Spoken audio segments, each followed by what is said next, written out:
las postrimerías del siglo XX y los albores del nuevo siglo, la batalla por la economía mundial se recrudeció.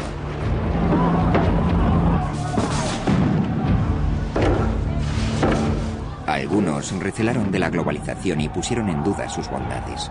Otros la acogieron calurosamente. Millions of people today are better off than they would have been without those trends and developments, without globalization. And very few people have been harmed by them. Cuando los terribles sucesos del 11 de septiembre estuvieron a punto de sumir al mundo en una recesión, se suscitaron nuevas incertidumbres sobre los peligros del nuevo orden económico internacional. ¿Cómo puede nuestro globalizado mundo hacer frente a una depresión mundial y superar futuras crisis? ¿Y es el terrorismo globalizado la otra cara de la globalización prometida? Can't get away from the fact that globalization makes us interdependent. So it's not an option to shed it. So is it going to be on balance positive or negative? Esta es la historia del nacimiento de la nueva economía mundial. Una batalla librada a lo largo de un siglo para determinar quién debe hacerse cargo de los puestos de mando, los gobiernos o los mercados. La historia de un combate intelectual en torno a qué sistema económico sería verdaderamente beneficioso para la humanidad. La historia de una épica lucha por la implantación de estas ideas en todas las naciones del mundo. A finales del siglo XX se produjo una revolución capitalista. La economía de mercado, el sistema capitalista, se convirtió en el único sistema posible en la mayor parte del mundo. Esta revolución económica ha definido la riqueza y la suerte de las naciones y condicionará el futuro del planeta. Esta nueva economía global está impulsada por los cambios tecnológicos y políticos. Pero estas transformaciones no se habrían dado sin una revolución ideológica previa. En este primer capítulo, la batalla ideológica que aún divide a nuestro mundo.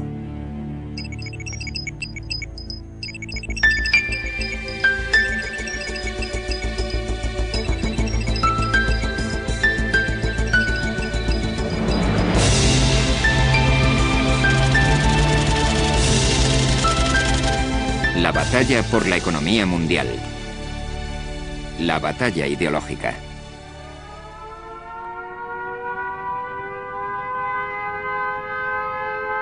Las sirenas dan la alarma antiaérea. Esta noche los bombarderos alemanes arrasarán otra ciudad británica.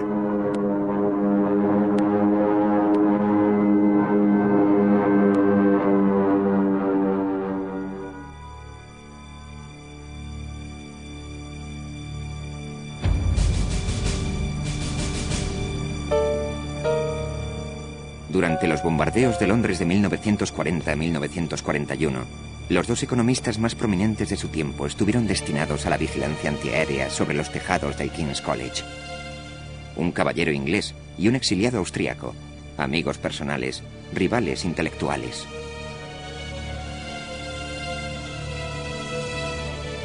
La influencia que aún ejerce su batalla ideológica sobre nuestra vida y nuestra sociedad es el eje de nuestra historia.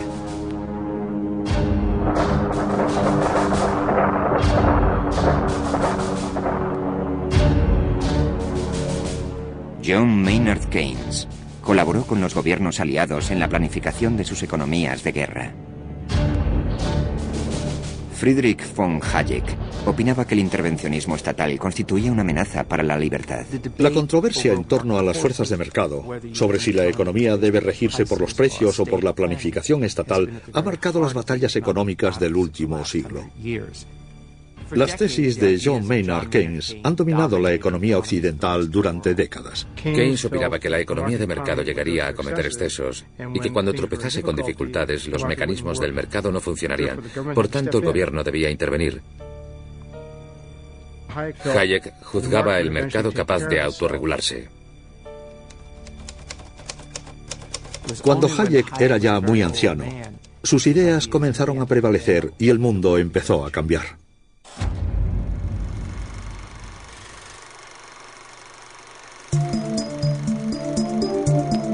A comienzos del siglo XX, Hayek y Keynes habían sido testigos de la primera era de la globalización. La vida cotidiana se transformaba por doquier. Los avances tecnológicos, como el telégrafo y el teléfono, revolucionaban las telecomunicaciones. Los barcos de vapor y las vías ferroviarias acortaban las distancias. Decenas de millones de personas emigraban sin necesidad de pasaporte. Keynes describió así este mercado global en el que las mercancías circulaban libremente. Un londinense podía encargar por teléfono mientras sorbía su taza matutina de té gran variedad de productos de todo el mundo y confiar razonablemente en recibirlos con prontitud en su propio domicilio. El militarismo y el imperialismo, las disputas raciales y culturales eran para él poco más que un entretenimiento contenido en su periódico. Qué extraordinario episodio del progreso económico humano fue aquella era que tocó a su fin en agosto de 1914. Hayek lo sintetizó más sucintamente. No nos dimos cuenta de cuán frágil era nuestra civilización. El asesinato de un archiduque austríaco a manos de un terrorista desencadenó una guerra mundial. Habrían de pasar casi 80 años hasta la reimplantación de una genuina economía global.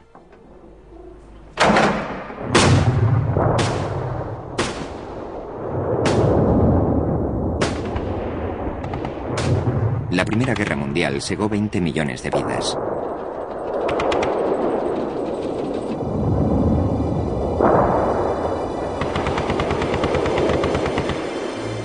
Dejó un continente entero en ruinas.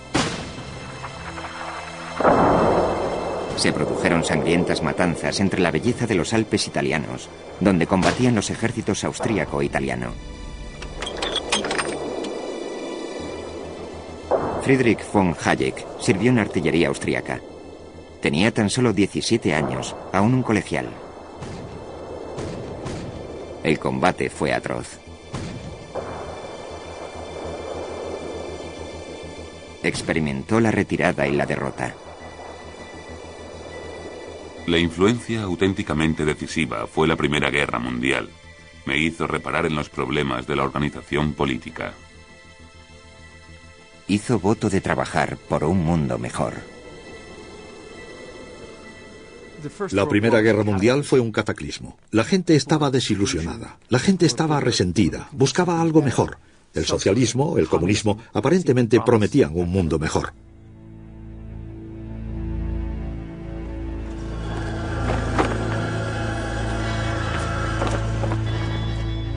Tras derrocar el antiguo régimen, la Revolución Rusa se proponía crear un mundo mejor.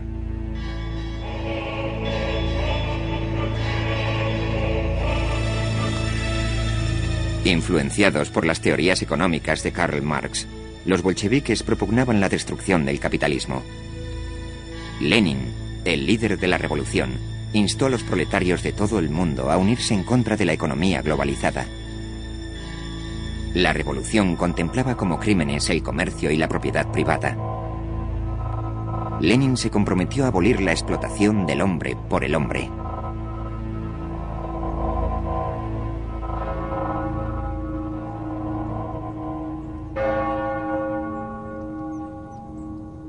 El hombre destinado a convertirse en el gran émulo intelectual de Hayek era un sobresaliente académico de la Universidad de Cambridge. Sin embargo, John Maynard Keynes era mucho más que eso. Se relacionaba con escritores y artistas. Uno de ellos pintó estos murales para él. Era asimismo un personaje conocido en la ciudad de Londres, donde amasó una fortuna en el mercado de valores, la perdió y la rehizo. Perteneciente al círculo de los políticos y primeros ministros, durante la Primera Guerra Mundial, Keynes asesoró al gobierno británico sobre el modo en que debía gestionar su economía en tiempo de guerra. Al finalizar la contienda, Keynes formó parte de la delegación de paz británica que negoció el Tratado de Versalles. Los victoriosos aliados exigían que la derrotada Alemania pagase el costo de la guerra por medio de lo que se dio en llamar reparaciones. Los estadistas reunidos en Versalles no querían más que exprimir el dinero a una Alemania ya en bancarrota.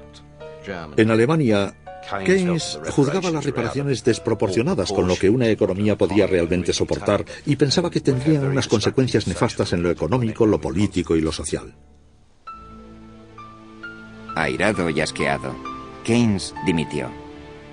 A su regreso a Inglaterra fue a pasar una temporada con su amigo el pintor Duncan Grant. Aquel verano, Grant retrató a Keynes escribiendo su libro Las consecuencias económicas de la paz. Si somos de la opinión de que Alemania debe empobrecerse y sus hijos morir de hambre y quedar lisiados, la venganza, me atrevo a predecir, no tardará en fraguarse. Nada podrá retrasar la inevitable guerra que destruirá la civilización y el progreso de nuestra generación.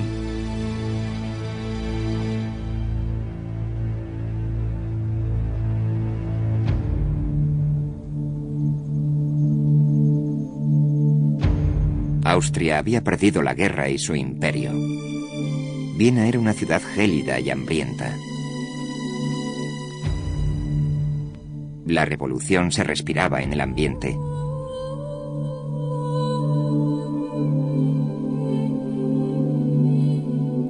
Socialistas y comunistas ganaban la batalla por conquistar los corazones y las mentes. El joven e idealista Friedrich von Hayek se matriculó en la Universidad de Viena. Fue durante la guerra cuando más o menos decidí estudiar economía. Me entusiasmaba. El socialismo parecía ofrecer una sociedad más justa. Albert Slavinger, antiguo alumno y discípulo de Hayek.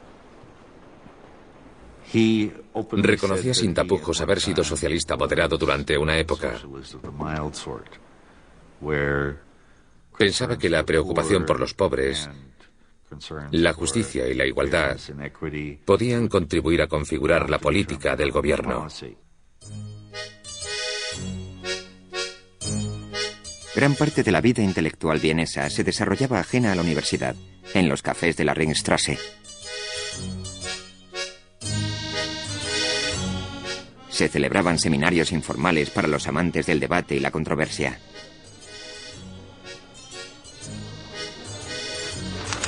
Hayek entró en el círculo de un apasionado libertario llamado Ludwig von Mises. Von Mises pensaba que los mercados, así como los pueblos, debían liberarse de la intromisión de los gobiernos. Ludwig von Mises fue el economista más prominente de la Escuela Austríaca de Economía. El lema distintivo de la Escuela Austríaca de Pensamiento Económico es que los mercados funcionan, los gobiernos no. Von Mises vaticinó que la nueva economía socialista soviética jamás funcionaría, precisamente porque el gobierno controlaba los salarios y los precios. Von Mises sostenía que el gran error del socialismo era carecer de un sistema de precios eficaz que enviase información a consumidores y productores sobre el valor de los bienes. Decía que esos precios son la base de una economía operativa. Podrían considerarse señales de tráfico.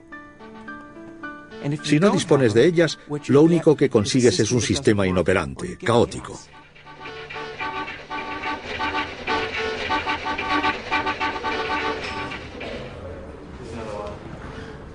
Von Mises arguía que los mercados libres son los que mejor funcionaban.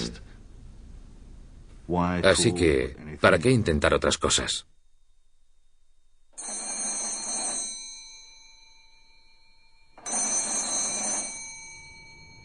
En la Rusia soviética, las profecías de von Mises parecían cumplirse. Lenin había abolido lo que para él era el caótico mercado libre.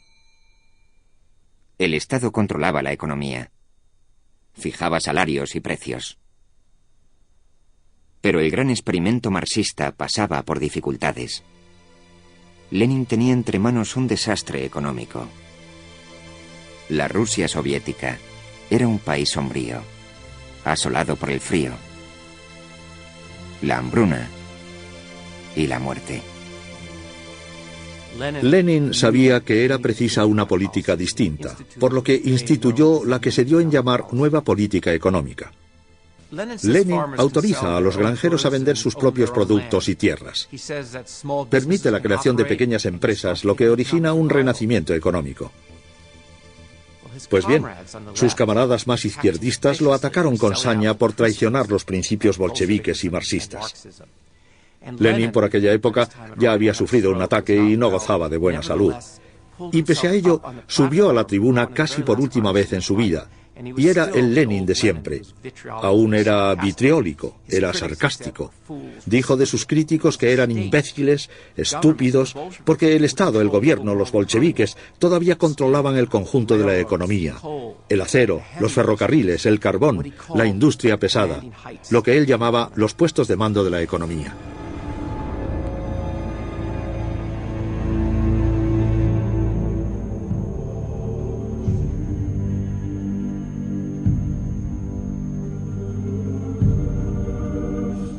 Lenin murió en menos de un año.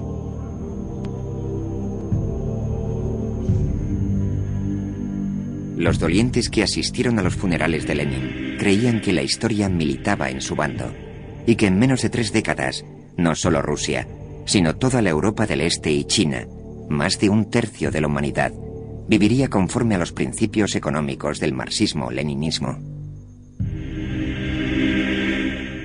El sucesor de Lenin afianzaría aún más el dominio del Partido Comunista sobre los puestos de mando de la economía.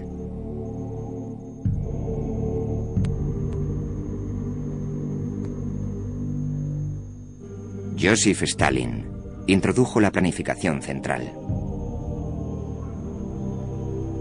Bajo su gobierno, el Partido Comunista planificó y gestionó todos los aspectos de la economía.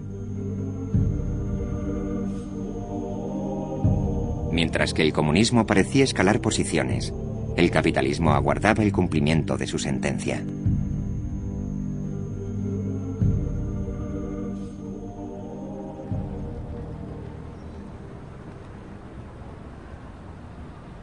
Alemania y Austria lidiaban con las consecuencias económicas de la paz. Obligados a pagar las insoportables reparaciones por la guerra, los gobiernos de los países vencidos simplemente emitían más papel moneda. El resultado: inflación, más inflación, hiperinflación. Se necesitaba una cesta repleta de billetes para hacer la compra. Había gente que llevaba su dinero en una carretilla, puesto que una barra de pan costaba miles de millones de marcos. Hayek, que trabajaba en un centro de investigación estadística, necesitó 200 aumentos de sueldo en 8 meses.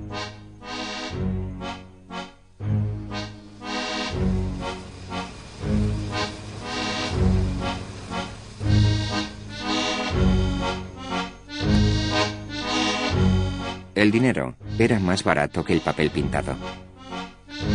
Se encendían los fogones con billetes de 1 millón de marcos. Unos zapatos que costaban 12 marcos en 1913 se vendían por 32 billones en 1923. En la cervecería que frecuentaba Hitler, una jarra de cerveza costaba 1.000 millones de marcos. La hiperinflación aniquiló los ahorros de la clase media.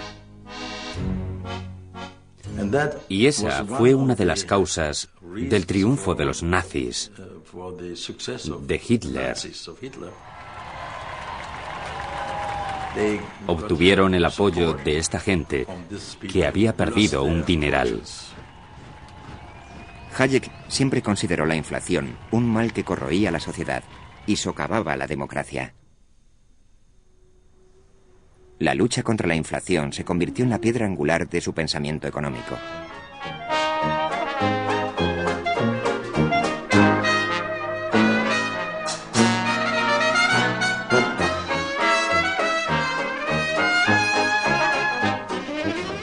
En los años 20, mientras Europa aún se dolía de las heridas de la Primera Guerra Mundial, en los Estados Unidos, en las ciudades al menos, se experimentaba un auge económico. Los estadounidenses gastaban dinero, bailaban, celebraban fiestas, compraban automóviles. bebían ginebra clandestina y adquirían acciones. Montones de acciones. El mercado de valores, la bolsa de Nueva York, se había convertido en el pasatiempo nacional. Los norteamericanos no se cansaban de él. Y por aquel entonces las acciones de mayor éxito eran las de las nuevas compañías radiofónicas. La radio era la Internet de los años 20, una industria surgida de la nada. La empresa más atractiva era la RCA, que en pocos años pasó de cotizarse de $1.50 la acción a 600. Los norteamericanos no tenían hartazgo.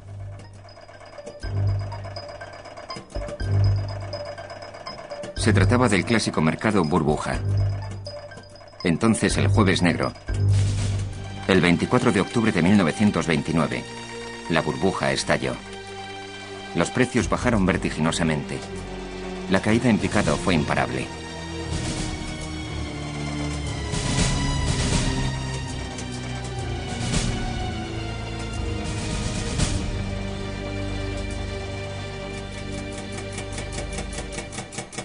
Ocho horas después del cierre de la bolsa, las teleimpresoras aún vomitaban malas noticias. El crack de la bolsa de valores sumió a los Estados Unidos en la desesperación.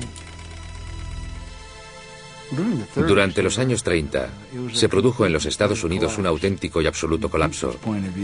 Desde la perspectiva de la gente, cundía el desaliento a medida que los valores caían sin cesar. La gente se encontró sin ingresos, sin medios para saldar sus deudas, sin capacidad adquisitiva.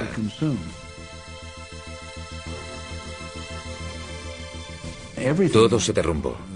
El vendedor de utensilios agrícolas, la tienda de ropa, el comerciante.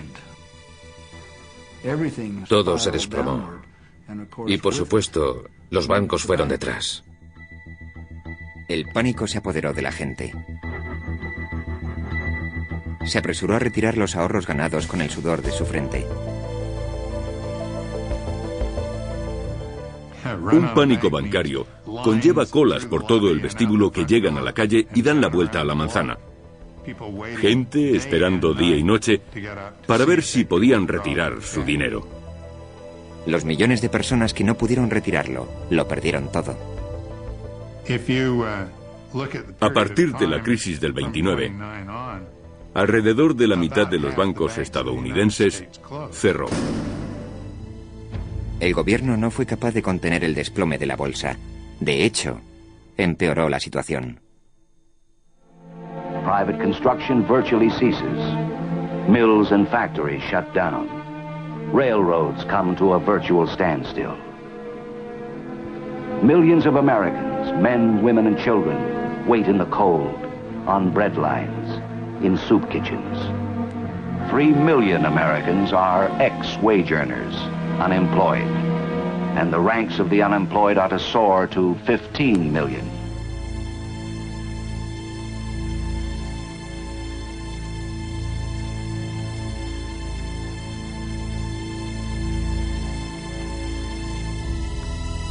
Los bancos quebraron.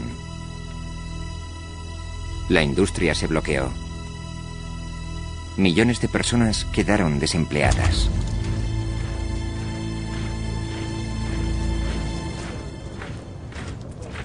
En Gran Bretaña, los trabajadores, en su mayoría veteranos de guerra, marcharon por todo el país para elevar al gobierno una sencilla reivindicación: su derecho al trabajo. En Italia, España y Alemania marchaban a un paso diferente. El fracaso del capitalismo acrecentó la sombra del fascismo. John Maynard Keynes vio cómo sus pesadillas se hacían realidad.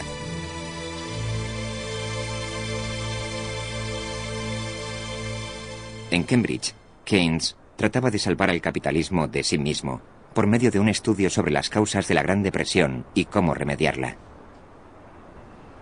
Su propósito era reescribir las reglas de la economía, contemplar la economía como un todo, como una máquina controlable. Keynes fue el verdadero artífice de la macroeconomía. Conceptos que hoy damos por sentados como Producto Interior Bruto, tasa de desempleo, tasa de inflación. Él definió todos los rasgos generales de la economía. Estaba escribiendo un libro que, a su juicio, revolucionaría nuestra concepción de los sistemas económicos. También nos proporcionaría los medios para asegurarnos de su correcto funcionamiento. Fue escrito en el contexto no solo del colapso de la economía mundial, sino del latente derrumbamiento del sistema democrático. Hitler fue nombrado canciller de Alemania en 1933. La democracia perdía terreno, y con ella el sistema de libertades. Por ello, Keynes debía encontrar una solución para la Gran Depresión, o de lo contrario, la democracia quedaría desplazada por el totalitarismo.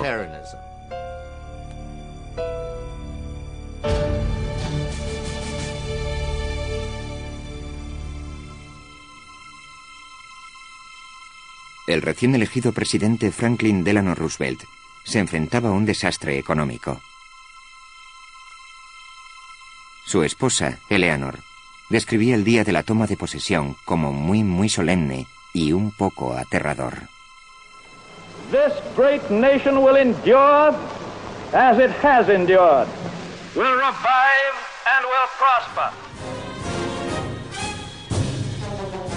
Las palabras de confianza de Roosevelt dieron cohesión al país. Después se embarcó en un vertiginoso programa de reformas. Para Roosevelt y el New Deal era la guerra.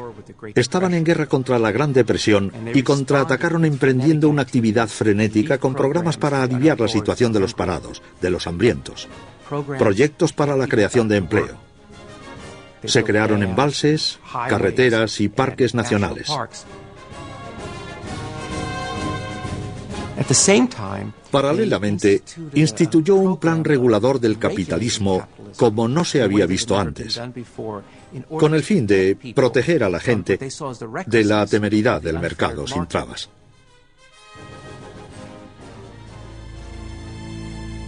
En su fuero interno, Roosevelt temía que el mercantilismo hubiese fracasado, por lo que fundó infinidad de nuevas agencias reguladoras de la banca, del mercado de valores, del propio capitalismo.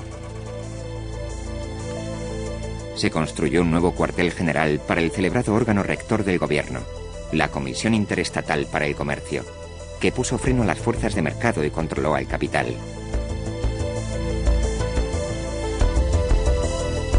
Bajo la política del New Deal, la industria fue objeto de una gran cantidad de normas y regulaciones.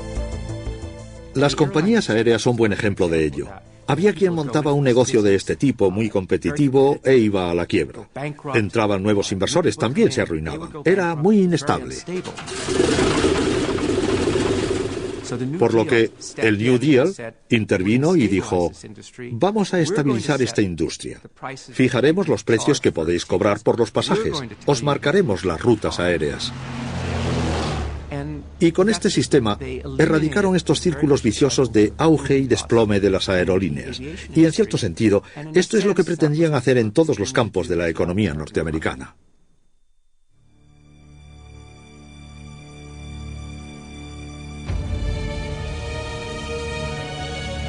En 1936, John Maynard Keynes finalmente publicó su teoría general de la ocupación, el interés y el dinero, un genial análisis del método para combatir la depresión.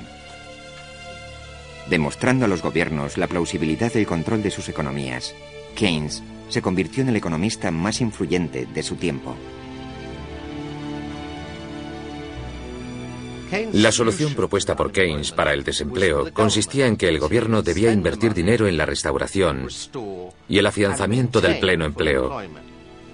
El gasto público, decía Keynes, debería ir a contracorriente. En tiempos de bonanza tendría que reducirse el gasto y acumularse un superávit. En las temporadas de crisis, como la Gran Depresión, debería intensificarse, entrar en déficit, para así devolverle el poder adquisitivo a los trabajadores. Dio a la gente la esperanza de que el paro tenía solución sin recurrir a los campos de concentración.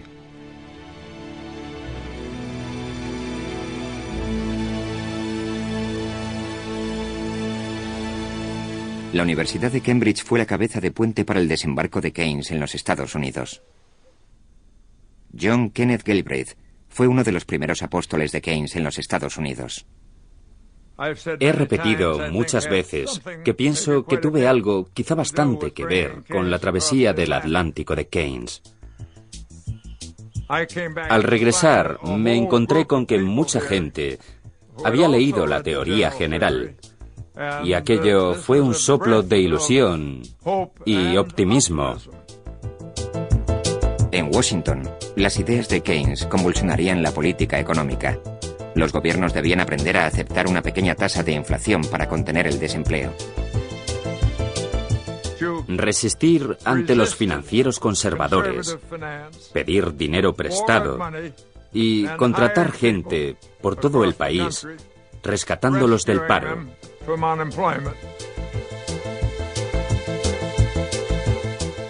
Este era el punto fundamental. Y no había que preocuparse por el acúmulo de adeudos. O, para ser exactos, te preocupabas por ello, pero seguías adelante.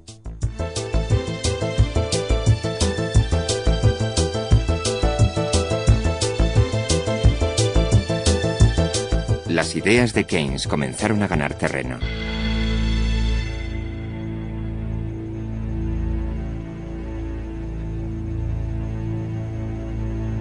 Se necesitó una guerra mundial para que el gobierno adoptase la política de Keynes. El gobierno estadounidense tomó dinero prestado y lo invirtió en la campaña bélica. La alta tasa de desempleo bajó y la depresión desapareció. Men and women to make the uniforms, machinists to make the guns and ammunition, auto workers to produce the jeeps and trucks, to build the ships and tanks, civilian soldiers to turn out the fighters, the bombers. Durante la guerra, haciéndose cargo del control de precios y sueldos, John Kenneth Galbraith fue testigo de la recuperación económica. Fue una ocasión inmejorable para demostrar las tesis del keynesianismo.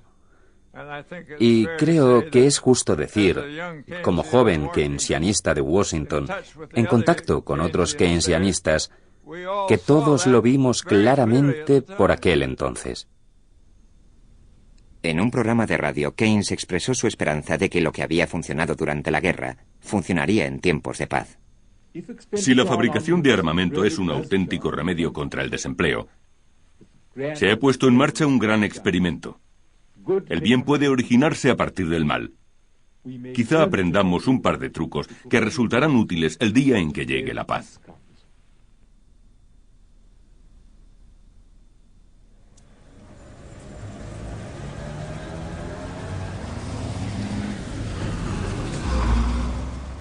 Ahora profesor de la London School of Economics, la Escuela de Económicas de Londres, Hayek temía que el mundo feliz de Keynes fuese un gran paso en la dirección equivocada. Atacó la opinión generalizada del crecimiento en su obra Camino de servidumbre. Sarcásticamente dedicado a los socialistas de todos los partidos, resultó ser un éxito popular. Incluso se editó una versión en cómic. Su mensaje era sencillo y directo. Demasiada planificación gubernamental implicaba demasiado poder gubernamental. Demasiado poder gubernamental sobre la economía destruye la libertad y esclaviza al hombre. Para Hayek, el dirigismo de la administración pública central significaba el primer paso hacia el Estado totalitario. Hayek pensaba que puesto que la libertad es un valor absoluto, se debe permitir que un sistema de libre competencia se regule a sí mismo. Y si en ocasiones eso acarreaba una alta tasa de desempleo, habría que aguantarse con ella. Hayek siempre rechazó la macroeconomía. Condenó cualquier tipo de intervencionismo estatal, incluso durante la Gran Depresión.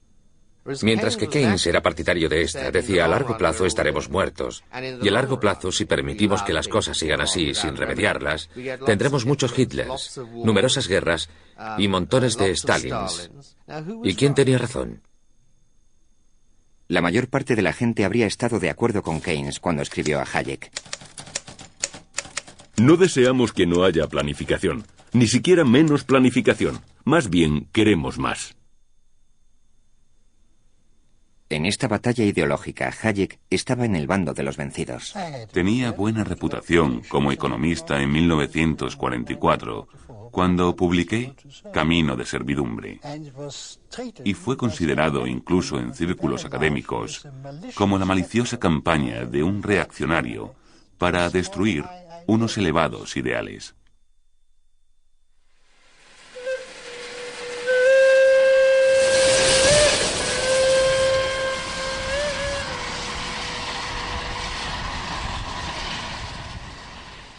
Con el mundo en guerra, Keynes se trasladó a un magnífico hotel de Bretton Woods.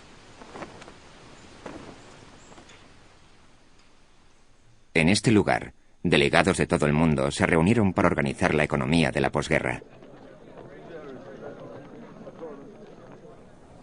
En la conferencia de Bretton Woods se constituyeron el Banco Mundial y el Fondo Monetario Internacional. Fueron concebidos para conferir estabilidad a la economía mundial y prevenir situaciones como el desempleo y la depresión de la década de los 30. El idealismo y la humanidad de Keynes fueron su inspiración. There has never been such a far-reaching proposal on so great a scale to provide employment in the present and increase productivity in the future.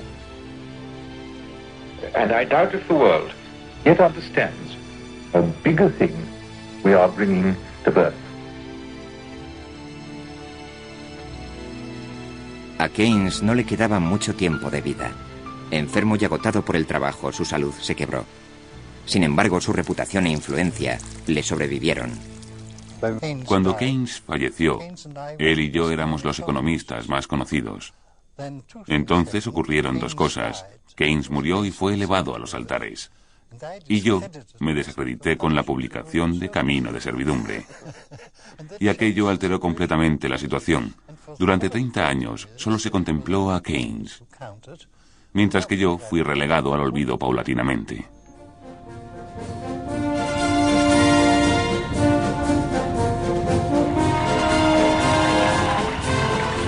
La guerra había finalizado y las tropas regresaban a casa.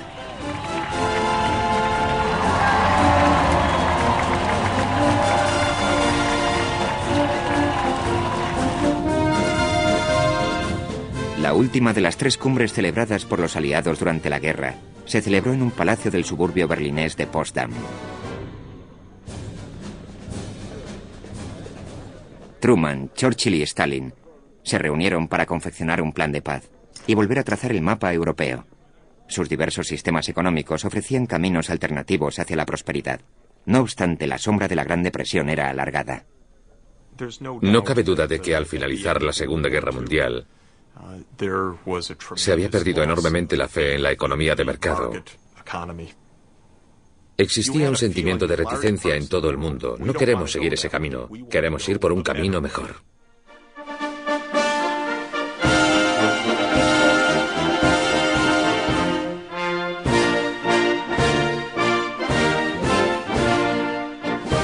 Las tropas británicas volvieron a casa a tiempo para las elecciones generales. Regresé por barco en el verano de 1945. Yo era piloto de la Fuerza Aérea Británica y a mis 19 años me eligieron candidato por el Partido Laborista.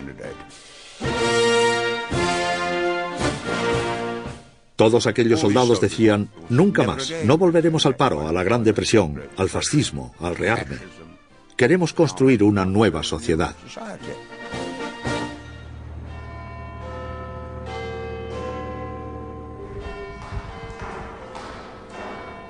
Durante los sombríos años de la guerra, en Gran Bretaña gobernó una coalición de conservadores y laboristas.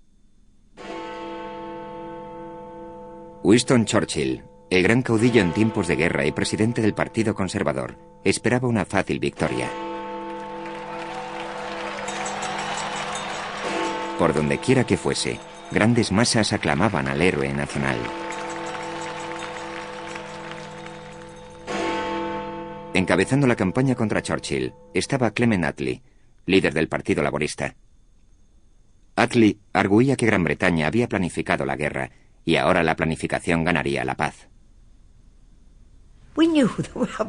Sabíamos que nuestro pueblo jamás habría resistido los bombardeos, la pérdida de vidas y las desventuras, de no ser por la confianza que había depositado en que su gobierno ponía en práctica una política justa. Buscábamos asegurar la continuidad de este sistema justo y de la planificación y el control después de la guerra.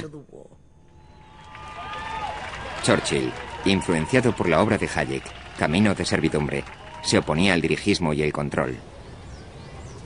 No socialist system can be established without a political police, some form of Gestapo. Se dejó llevar por esto de la Gestapo. Y ello, por supuesto, llevó las cosas a niveles absurdos. ¿La Gestapo en Gran Bretaña? Attlee, un socialista cristiano de modales suaves, dio la metedura de pata de Churchill un giro siniestro. Attlee, contraviniendo su costumbre, se refirió a ese profesor extranjero como ese Augusto Friedrich von Hayek, ese tipo extranjero de ligero acento alemán. Gran Bretaña acudió a las urnas. El resultado fue sensacional. Here is the state of parties up to 3 o'clock in D-Day. Conservatives, 180. Labour, 364. Churchill ya era historia. El pueblo había votado por una nueva Gran Bretaña socialista. El Partido Laborista llegó al poder simplemente porque la gran mayoría del pueblo, y en particular los hombres y mujeres que habían sufrido la guerra, los terribles años de la depresión, dijeron: Churchill ha hecho un buen trabajo como líder durante la guerra, pero no confiamos en él para ganar la paz. What kind of society do you want? Attlee prometía a su partido que fundarían la Nueva Jerusalén. Let's go forward into this fight in the spirit of William Blake. I will not cease from mental fight, nor shall the sword sleep in my hand, till we have built Jerusalem in England's green and pleasant land.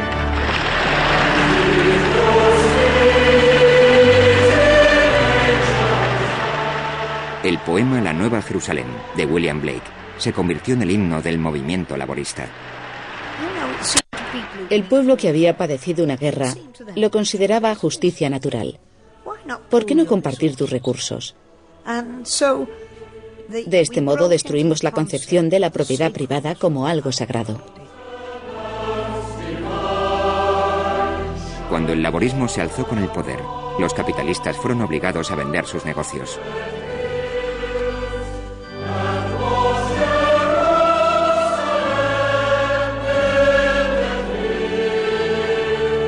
Los laboristas instituyeron una economía mixta, en la cual las industrias nacionalizadas coexistían con las empresas privadas. Desde aquel momento, las industrias ahora estatales, como las minas de carbón, los ferrocarriles y las acerías, ya no enriquecerían a empresarios y accionistas, sino que servirían al bien común. Fue un acto de regeneración, de renovación.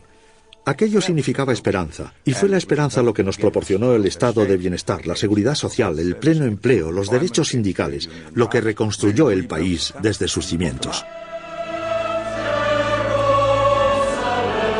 El estado de bienestar garantizaba la protección gratuita, desde el útero a la tumba. Nadie, rico o pobre, tenía por qué preocuparse por la pobreza, la ignorancia, el desempleo, la enfermedad, la salud o la vejez. Y la gente pensaba, esto es mejor que permitir que gobierne el mundo un grupo de jugadores que no se preocupa de nosotros, sino de los beneficios.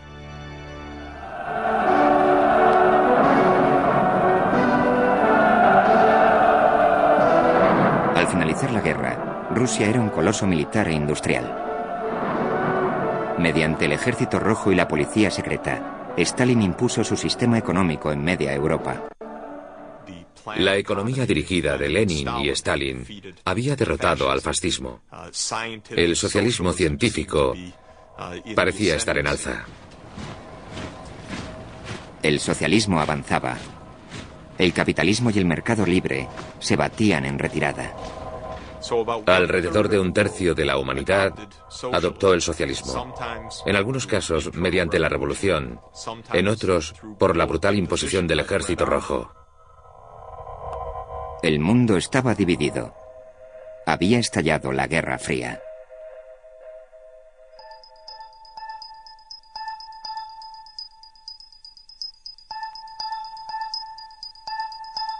Hayek amaba la montaña.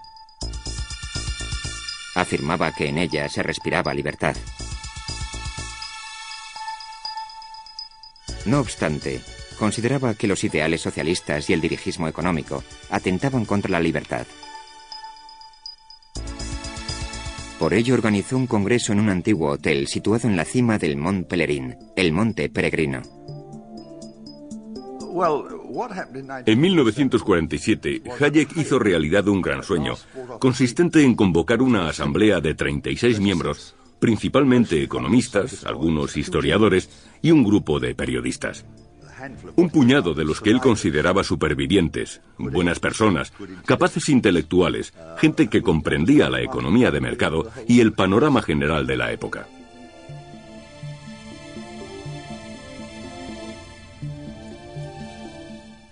Hayek pensaba, y con él las personas que allí se reunieron, que la libertad corría un serio peligro.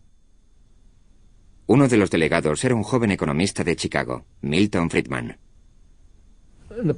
El objetivo de la reunión era muy claro. Hayek y otros pensaban que el mundo estaba decantándose por el dirigismo, por lo que nosotros deberíamos de algún modo desarrollar una corriente intelectual que compensase aquel movimiento. Se reunieron en el bar de la planta baja.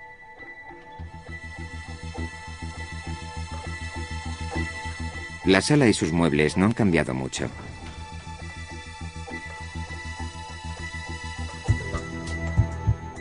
El mundo entero estaba ensombrecido por el telón de acero, por la amenaza rusa, por el fracaso en el establecimiento de la democracia en la Europa del Este y por la hegemonía intelectual de las ideas colectivistas surgidas tras la guerra. El razonamiento consistía en que la democracia es imposible sin una economía libre. Se necesita una economía libre. La libertad económica es una condición necesaria, si bien no la única, para que haya democracia. Los debates fueron apasionados. En una ocasión, el antiguo mentor de Hayek, Ludwig von Mises, abandonó airado la reunión. En pleno debate sobre la distribución de los ingresos, en el cual participaban personas que no eran precisamente socialistas ni igualitarias, gente como yo, Mises se levantó y dijo: «Sois un atajo de socialistas», y abandonó la sala. Sin embargo, Hayek afirmó en el Congreso que tenían una buena lección que aprender de los socialistas. Hayek rindió un gran tributo a los intelectuales socialistas y dijo que la gran fortaleza de los socialistas residía en que tenían la valentía de ser idealistas. Tener una teoría, tener un proyecto, tener una visión y luchar para ponerla en práctica contra viento y marea. Al final de la conferencia, Hayek predijo una larga lucha. Una batalla ideológica que habría de alargarse 20 años o más, hasta que el mundo cambiase de opinión. Entretanto, Hayek solo vislumbraba una chispa de luz.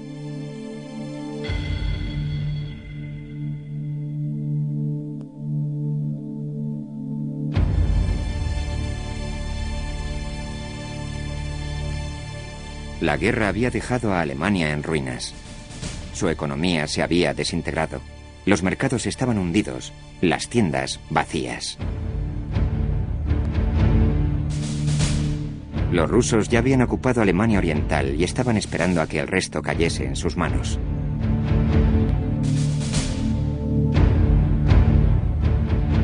En los sectores de ocupación norteamericana y británica, la violenta inflación había devaluado completamente la moneda alemana. En el invierno de 1948, los aliados nombraron director económico al corpulento economista fumador de puros llamado Ludwig Erhard. Antinazi acérrimo, Erhard era partidario del mercantilismo y compartía muchas de las convicciones y tesis de Hayek. Pero también creía que las regulaciones económicas de los aliados empeoraban la situación. Las autoridades de ocupación habían impuesto un sistema que ejercía un excesivo control sobre los salarios y los precios, aunque, por supuesto, el control sobre salarios y precios jamás frena la inflación, de tal forma que lo único que hicieron fue congelar la economía. Esto llevó a la creación del mercado negro, y los cigarrillos americanos eran la moneda de curso legal. Nadie se fumaba los cigarrillos. Se empleaban para las pequeñas transacciones. El coñac era el medio de pago para las grandes transacciones. Los aliados introdujeron una nueva moneda, el marco alemán, que sustituyese al devaluado marco del Reich. Pero Erhard juzgaba esta medida insuficiente, así que, sin informar previamente a los aliados, hizo un sorprendente anuncio radiofónico. Ludwig Erhard, un hombre legendario, decidió, sin preguntar a nadie y contra la voluntad de las autoridades norteamericanas de ocupación, dejar de ejercer el control sobre los precios.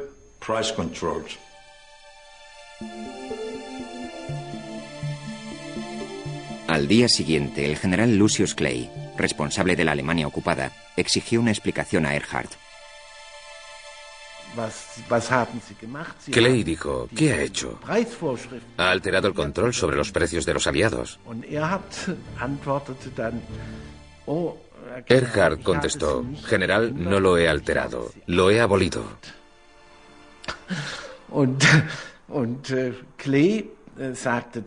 Y Clay replicó, mis asesores me aseguran que es un gran error. Erhard respondió, general, mis asesores me aseguran lo mismo.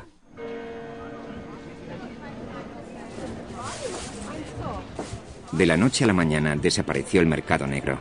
La gente dejó de acaparar bienes y se pusieron a la venta productos que no se habían visto en 10 años. Esto puso en marcha a los mercados con libertad de precios. Los escaparates vacíos de las tiendas se llenaron con los productos que empezaron a salir a la luz.